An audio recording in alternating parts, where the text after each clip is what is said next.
Okay, what the hell's going on? Why's my timer not right? There it goes. Good evening, everybody. It's good to see everybody back here on another Thursday night with the grind. Um, tonight's show is proudly brought to you by Hopkins Design. Hopkins-Design. Good evening, Uncle Bruno. Hopkins Design. They do websites, media, they do print.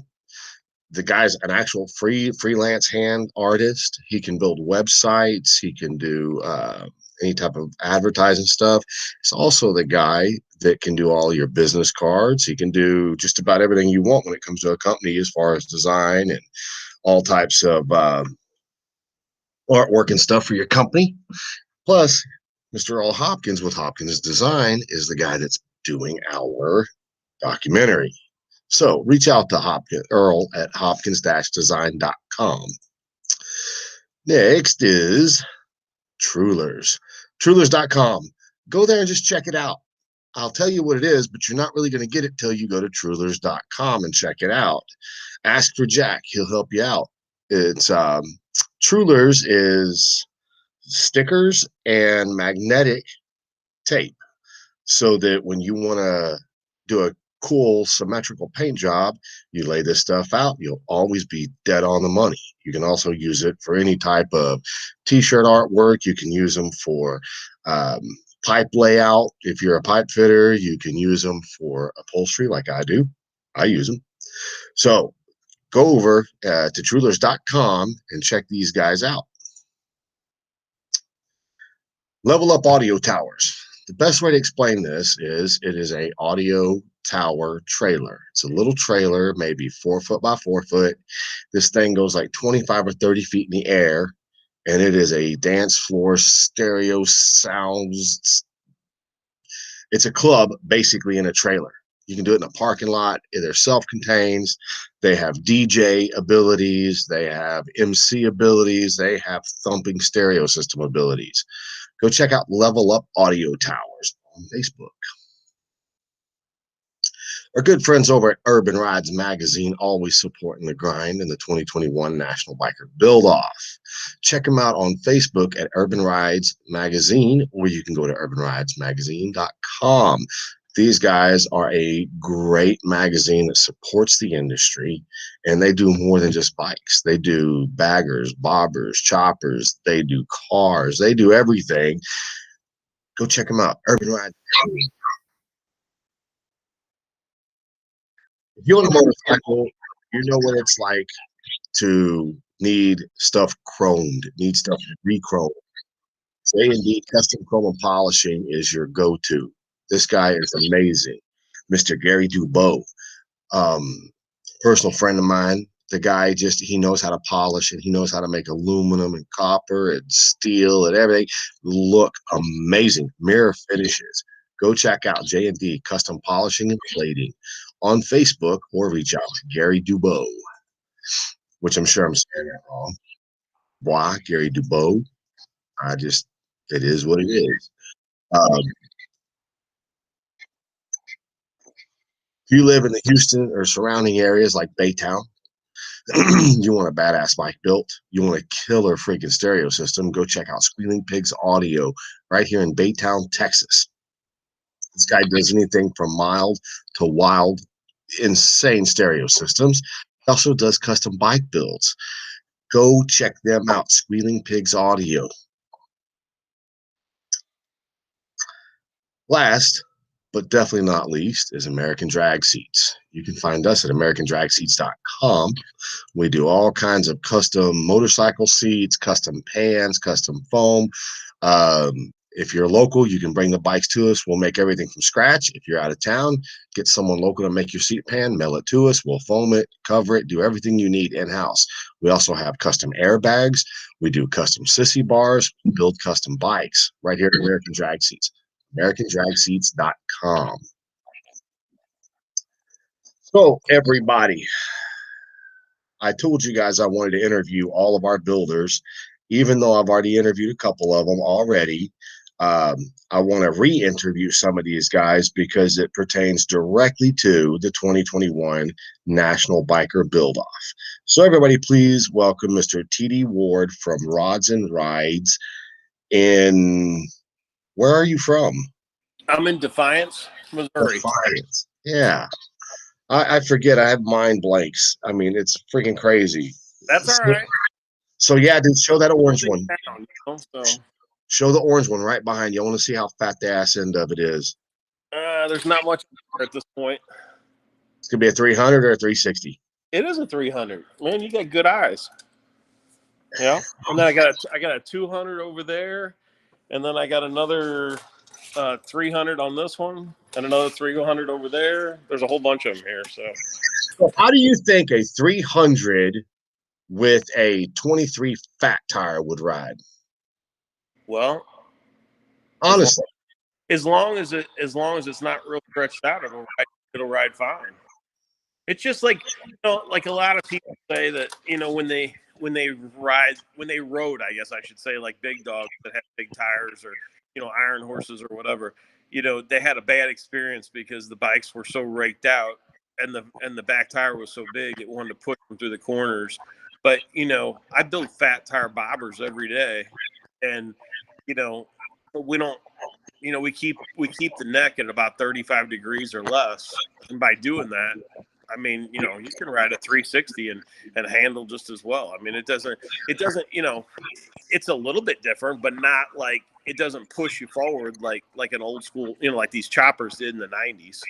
Yeah, they ride really good, I think. I mean, here, all the new, you look at all the new bikes and they're getting fatter tires all the time now. It seems like for a little phase there, they took them all away and they said, that was, out of style or whatever. But I mean, it never left my shop. I mean, I've been building them since, the day I started. So yeah. How long have you actually been building bikes? I started in 07. So this is my 14th year. So you started in 2007, but you've been in the motorcycle industry for how long? Well, since I've been playing Harleys before that, since I bought my first Harley when I was 15. Really? Yeah. And I started actually before that because I grew up in Sarasota, Florida, and my boss, I worked at a little gas station, and my boss there, he rode Harleys, and so did all his buddies. And so I went to Bike Week at Daytona whenever I was 16 on my first Harley. And, but I'd seen bikes, around the shop. All his buddies all had them. And so we worked on them there, and, and it just kind of like started like a thing back then, so, I'm 50 years old now, and I'm still wrenching on Harleys and my own stuff. So, I mean, it just never stopped, it just started a long time ago. It seems like a lifetime ago, Hey, so I have a question for you. Yeah. You have a rat problem in your garage right there? A rat? Yeah. What? You sure? Because if I'm not mistaken, I saw 2 rats in there. Shut up. I'm not lying. Where? Dude, I don't know wherever you keep your trophies at. Oh, you talking about the big rat? Yeah. Yeah, no, I got a bunch of rats in here. I got rat trophies, and then I got rats all over the wall up there. Like there's stuff, I don't know, it's all over in here, but there's some over here on the counter from this year because don't have anywhere to put these. So, but I got those 2 this year in Sturgis, and then there's some more up there on the wall, and I don't know, they're all over the place. Yeah, I was just making a point. Sorry. I was wondering where the hell you were going with that. I was like, what are you talking about? You had me scared there because my place is actually, one of my places is here at my farm. So, I mean, there's always a tendency of, snakes and all kinds of shit. I mean, there's times when you come in here and there's black snakes just going up the walls, I would burn it down and move. Yeah, well, we get, you know what? My house is super sealed off, but you even get snakes in the house. So, I mean, it's just part of it. I'm not coming to visit you now. That's for goddamn sure. Nope, not even going to pretend. I mean, if you live in the woods and you live in Missouri, it's part of it, I think. They're just everywhere. Yeah. So, hey, Cassie just said hi, TD. Oh, that's my wife. I kind of figured that. I follow your page, man. I know who she is. Um, anyway, so I have a question for you. Since you've been building so long, and you're one of the only people that I know have been going to Sturgis for that many years in a row. I 30. mean, it's 30. Yep. So in all of your years, I would think you've seen every single one of the shows out there you could possibly see as Yeah. far as Sturgis goes. Um, what other rallies have you been to as much as you've been to Sturgis, or the next closest one? Daytona. Daytona? Yep. I've been to Daytona almost many times, but there's been some years I missed, um, but yeah, I've been to a lot. I mean, even before I was in a show, Yeah, see other people's stuff, yeah. So what made you want to enter my show? I mean, other than the fact we're friends, I mean, what really enticed you about entering that type of show? Well, the biggest show that I ever that I thought was like really a deal was, the You're AM. breaking up for some reason. Here, is it better now? It's you're not freezing or anything. It's just, you're breaking up like a bad cell phone call. You know what I mean? I just turned off that Wi-Fi part, so maybe that's better. Is that better? Yeah. Okay. Um, yeah, so like the AMD World Show used to be like a really big deal in the States, and it was a European deal, and that was like the biggest deal for me to ever go to, I guess, just because, I wanted to, you know, see what the competition was like worldwide. But honestly, there was never any show that I've ever been in. There's never been like really any big money in it. And my wife, which you know her, she just said hello. She was always into horses, okay, and she's always has been into quarter horses. And so when she would go to a show, she might come home with a brand new cab dually. I'm serious. I'm Wow. serious. Because that's what they give at like a horse show. You get like a brand new truck, or you might get a brand new horse trailer, or whatever, right? And she would always give me trouble and be like, "How come that you don't seem like you're bringing home much? I mean, you're bringing home a trophy, you know?" And that would be it. And because that's really what you get now. I mean, there's been some shows, yeah, where I maybe won, $2,500 or whatever, something. But there was never any big money shows. And your show that you were talking about doing before you ever even did it, you were talking about some big money. And I thought, here, if there's money involved, I'm going to be in that show. Even if I got to pay to be in it, I'm going to be in it. Because, I mean, here, I've been to a lot of shows and I've done really well at a lot of shows over the years. And I thought, I have just as good a chance as anybody else does. I mean, I don't know if I'll win, but I mean, I got a real good chance at it. And if I'm gonna, if I have a chance to do that, it seemed to me like, would I waste, um, I shouldn't say waste, but here, 30 years of Sturgis. I've been in all the shows. I've won a lot of stuff. And I thought, you know what? This year, here he is coming up with a show in Galveston, which I've never been to Galveston for any reason. Okay. And I'm thinking, everybody's told me about this Lone Star rally and said what a great place it is, what a great event it is and everything. And then you said you were going to have this show. And then there was like money involved. And I'm thinking, this is like, this is like the best opportunity of all, because not only do I get to go to a rally that I've never been to, I get to be in a show that I've never been in, and there's a chance of me winning a bunch of money. So I was thinking, there's no way I'm not going to be in this. I'm going to do it no matter what. And that's how it started for me. I wanted to do it for those reasons. Well, I've got to apologize. For have never having done a bike show at all to any caliber. I apologize for not being able to attract more bobber chopper builders. Um, Part of that is because I'm so involved in the bagger and softail community. Uh, I'm just not friends with a lot of the bobber chopper guys, and the ones that I am friends with. And I think this is the deal. I think they got wrapped up in the invitational shows, and because they've never heard of a show like mine before or ever heard of me, they opted not to get in the show and go to the shows that were the invitationals, like Bill Dodge, and there was another one. I forget because I'm not in that community. But I feel like it's my fault that we weren't able to get more of you guys in your class because I'm not a part of that community, and I really need to step the game up and get. Huh? I said I'm not either because I didn't get the invitation either. Well, see, that's so hard for me to believe. I honestly believe you have to build a bobber. I guess that's what it's actually a true form chopper is what you're building, but it's got to be like pre 75 to be considered that type of builder. Like Jeff Cochran, um, my good friend Jeremy Valentine, um, Xavier, I don't even know how to say his last name, the drummer for Buck Cherry. Those are the guys that I know that do those styles of bikes. Yeah. So for you to be considered that part of that group, I mean, you got to build something older. It is from what I see. Which is great, but the problem is those guys are typically using older drivetrains and that kind of stuff, and everything I build is built to sell. And when I say sell, I'm going to sell it under my brand, which is my own manufacturer's brand.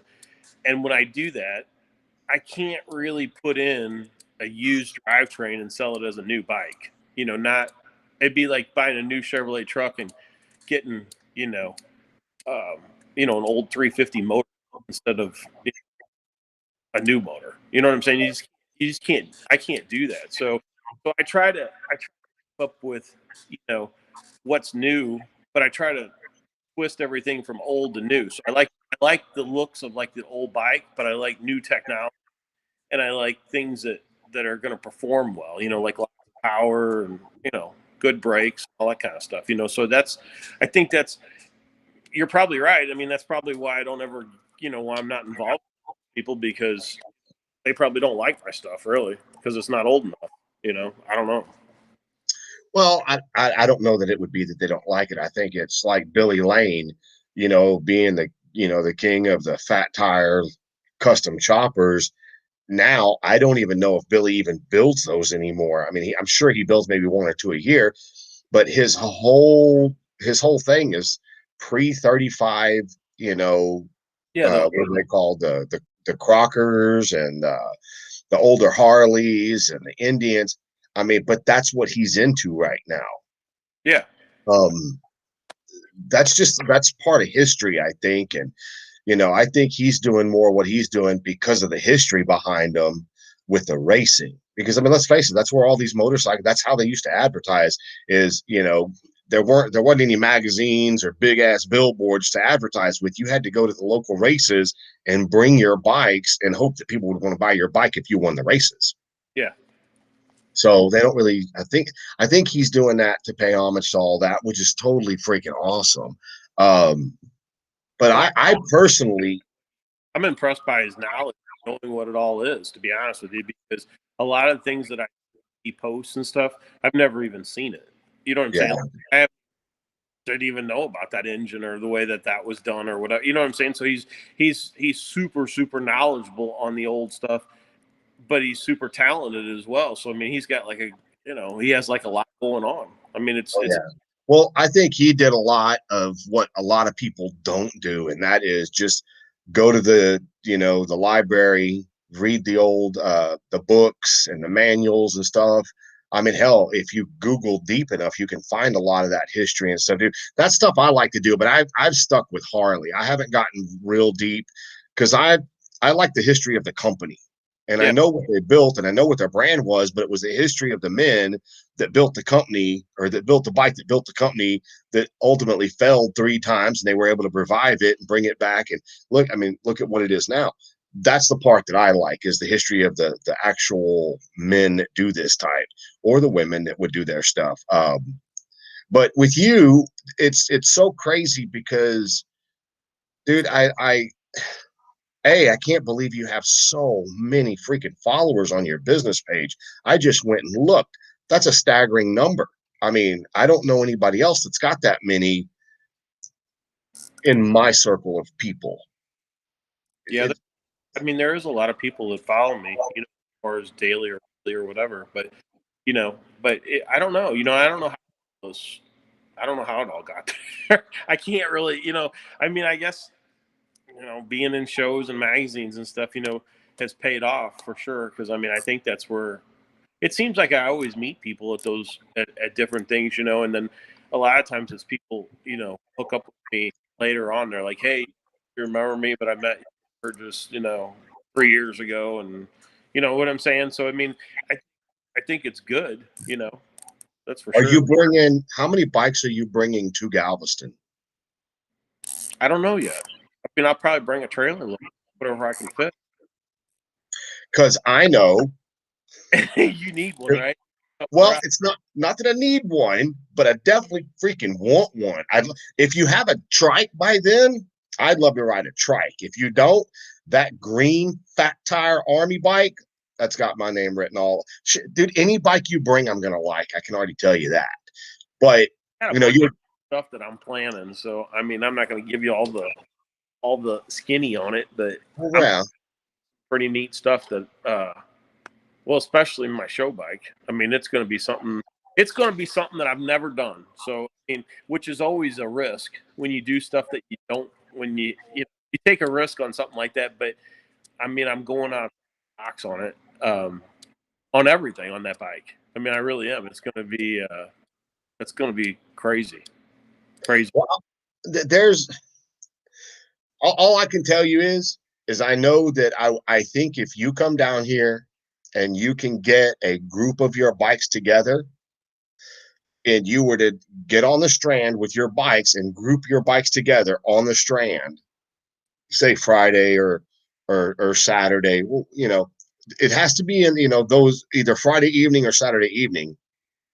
But if you group your bikes together and say, I'm going to try to get all the builders together on the strand with their own bikes, not the build off bikes, but of course, but their rider bikes, the stuff that they do every day.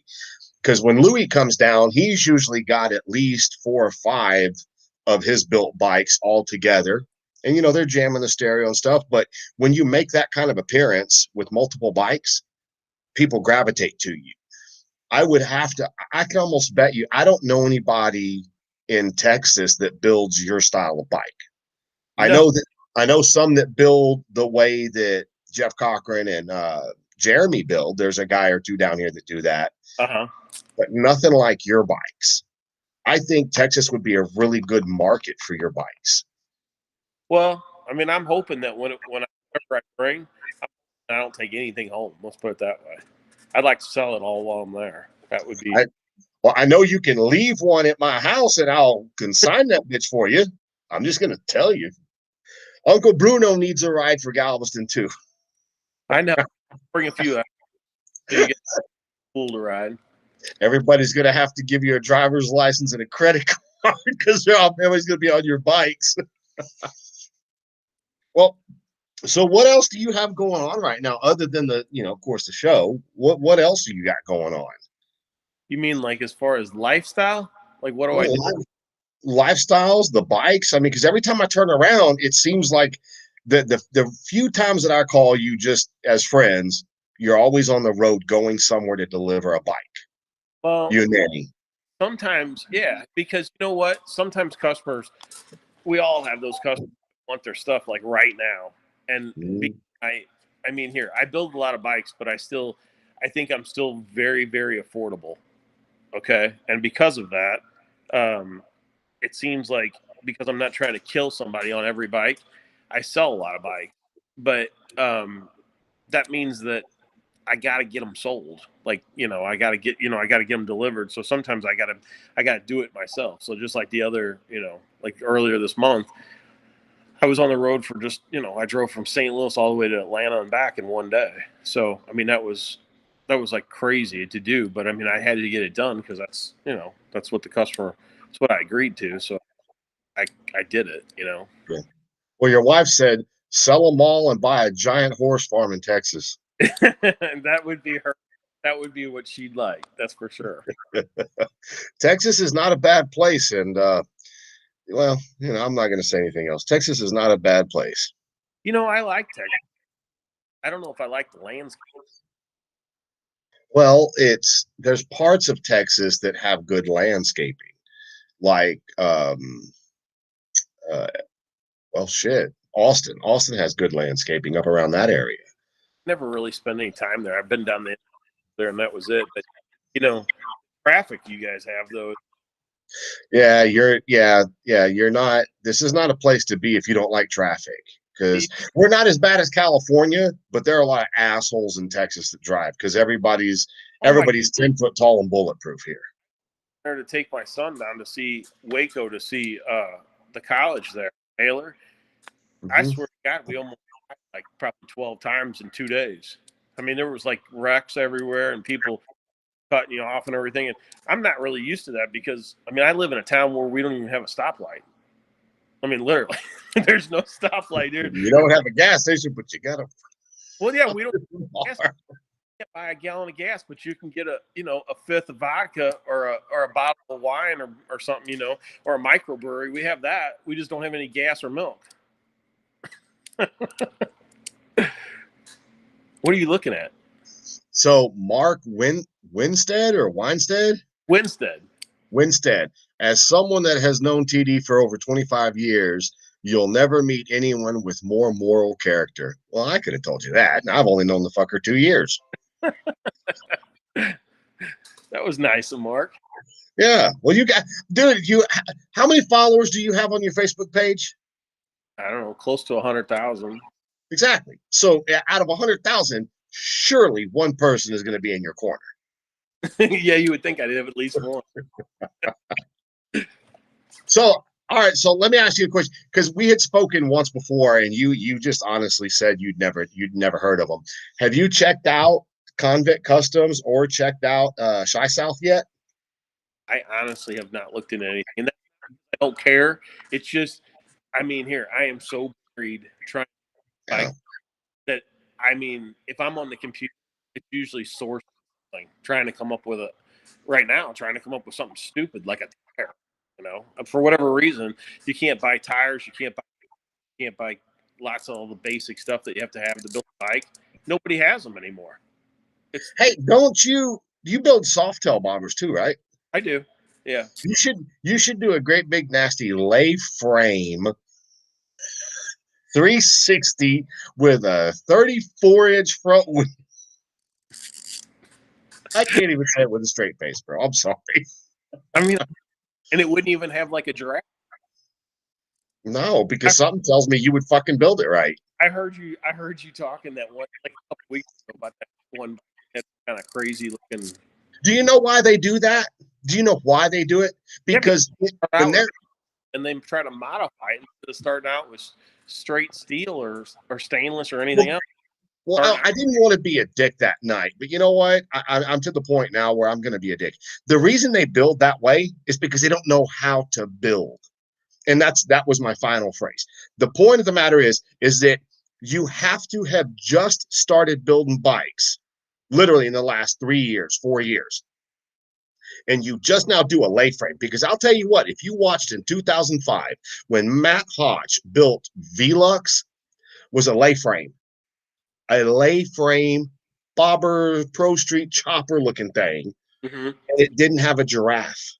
It didn't. So if you would have just looked at that bike, or if you would have done any type of homework in the industry that you claim to be in, you would have known there is a proper way. You cut from the neck, the seat, the front of the seat post, you cut the entire backbone out of the bike. It's got to go away. Yeah. You cut the down tube completely away. It's got to go away. You put the fucker in a frame jig. You set up what your height is on your lay frame, and then you build the down tube and the backbone to fit that. That way you don't have this monstrosity of a neck like this. It looks stupid. I'm sorry. And if I piss people off, I don't care. Or you just start with absolutely nothing. Well, the bad thing is a lot of people, and I'm not even going to say me, a lot of people don't know how to start from nothing. And they don't even want to ask. But if you do it, well, then you have maybe somebody else build it. Exactly. And then you take full credit for it. Yeah, you could do everything you want. You know what I'm saying? But at least the overall design will be right and it'll be rideable. You know what I'm saying? If you get the right. I mean, Well, That's what OCC always did. I mean, they didn't build any chassis as far as I know. I mean, I think those guys, you know, the Tuttles, I mean, they had people build their chassis for them, and they just told them what their plans were to do. You know, if you ever all those shows, they would always be like, "Oh, they're bringing the frame today" or whatever, you know. And then they would make all those water jet pieces and all those fancy things, and you know, weld all those little pieces all over it, right? Mm-hmm. But it worked. I mean, it did. And you know, that's one of the things. It's funny you say that. It's time. It's time I say, you know, people give the Tuttles a really hard time. You know, they did here. They're more successful than all of us. Think about it. They did a great job on TV. We all had like a lot of fun watching them. They built very interesting bikes. But you know what they actually did was they made the Tuttles and Jesse James made what you do, what I do, and what 90 million other builders do. They made it mainstream. And if for no other reason to like the guys, you should like them and appreciate them for that. Yeah, you know, my was born in 2003, right? Mm-hmm. And I was sitting in the hospital watching Monster Garage while my wife was, you know, giving birth, right? And we're watching Monster Garage and all that kind of stuff. And I mean, I wasn't even building. I didn't even Rods and Rides didn't even exist at that point, right? That was 4 years before. But it did give me like a break. If they could do that, I could do that. You know what I'm saying? Yes, that's exactly right. Yeah. So I mean, you have to credit, even though people say, "Oh my God, those guys are kind of ass clowns," or all that kind of stuff. You know, a lot of the gave was, you know, it's all on the wire. I mean, if it was boring, I mean, actually, you're breaking up a little bit. Yeah, I was just saying. I mean, if it was boring, we wouldn't have watched it. Well, that's the whole thing is that it wasn't boring. It wasn't boring in the beginning. It wasn't boring in the middle, and it damn sure wasn't boring at the end. But what happened was a lot of people, when they started watching that show, there's guys like you and guys like me. I didn't want to see the fighting. I wanted to see the building. People like one of my buddies in high school, the guy has no inkling of how to turn a wrench. That guy was watching it because it was cool. Oh my God, these guys check it out. They're fighting, He's not watching it for the same reason I'm watching it. But it just irritates me that a lot of people in the industry are like, oh, fuck the Tuttles and blah, blah, blah. And I have this to say to them. You know what? It's a damn good thing they did what they did, or your shop wouldn't be near as popular. You'd still be in a small clique, in a small group of what people actually consider bikers. Now you've got, multi-millionaires like Trump. I mean, you're never going to see Trump on a goddamn motorcycle, but he paid the Tuttles a ass ton of money to build a motorcycle. You know what I'm saying? Yeah. So it introduced a whole new demographic to motorcycles that, well, for you, more you than me, it puts money in your pocket that those guys did that. I don't know. I've just heard so much crap about it. There was a quote. There was a local builder here in Houston. I won't say his name because, anyway, he used to say that built, not bought, which to me is retarded. Because if you spend all your time building every freaking piece of your bike, that means that you're not buying something from a manufacturer. Like, think about it. If everybody built their bikes the way I built mine, John Shope wouldn't be in business. TOL wouldn't be in business. I mean, you would affect so many other people. You know what I mean? You have components because, I mean, it would cost, it's not cost, but I mean, you would make any kind of money or make a living. If it's truly your business, you can't make every single piece of the bike. I mean, that's right. There's no way because here, I build a lot of bikes, but I don't build every single piece. You know what I'm saying? I mean, we build the chassis, the oil tank, that kind of stuff, but, have fat cap fenders, etc. Right? Yeah. I'm not pounding up Jesse James. Breaking up again. Sorry. I just not pounding out fenders here like Jesse James. I mean, I can't. There's no way that there would be enough time to do all that. Yeah. Well, that's my whole point is that yes, you have those unique builders that do build one-off bikes every time they build. You've got those builders that just refurbish older bikes. They do good. but the new generation of builders are actually stimulating the economy so much. I mean, like you. So I don't want to get into your personal business, but you buy a lot of motors. I Oh yeah. mean, if Here, you think about, week though. I mean, I sold 5 brand new motors, and it's Thursday. yeah. So, but That you got to think about the revenue that's generated from you buying 5 motors and then selling them. yeah, that's what I'm That's a saying. lot of revenue for that company. That has nothing to do with the motor that I for like my bikes that I'm building to sell. These were just motors that I just sold. So I mean, yeah, I sell a lot of parts. I mean, I do. Well, so it's cool. I'm kind of like, I like the way that I build.